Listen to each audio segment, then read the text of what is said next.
In December 2024, the unimaginable happened in Obudu local government, Cross River State, Nigeria. A mother, Justina Amunde, returned home late from church, unaware that her own son, Matthias Amunde, had already snuck into the house with his friend. They hid in the kitchen store, waiting for the perfect moment to strike. Justina followed her usual nightly routine, bathed, ate, and prepared for bed. But as she slept, the horror unfolded. The first twist came when Justina's housemaid woke up in the middle of the night for a drink of water. As she approached the kitchen, she heard rustling and saw shadows moving. Fear gripped her, and before she could react, two men lunged at her, Matthias and his accomplice. The terrified maid screamed, alerting Justina, who rushed in to defend her. But nothing could prepare her for the sight she saw, her own son among the attackers. For a brief moment, Justina hesitated. This was her son.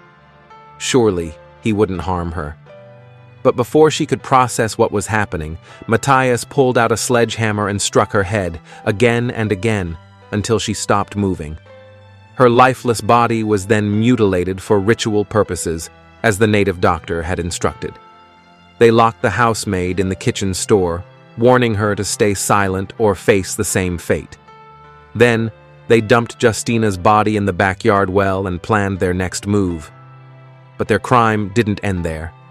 The killers took the housemaid, possibly to the native doctor or another deadly fate.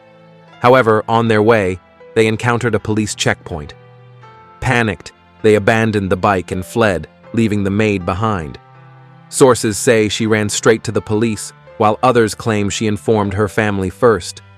Either way, authorities soon discovered Justina's body, sparking a manhunt for Matthias and his accomplice. For 3 weeks, Matthias was on the run, but by January 2025, he was finally caught. During interrogation, he confessed, "I hit her with a hammer. We needed to shave her hair for the ritual." But was it worth it? The mastermind, still on the run. Matthias was arrested and paraded publicly, but his accomplice remains at large. Authorities are still searching for him, and many believe he may have fled the state entirely.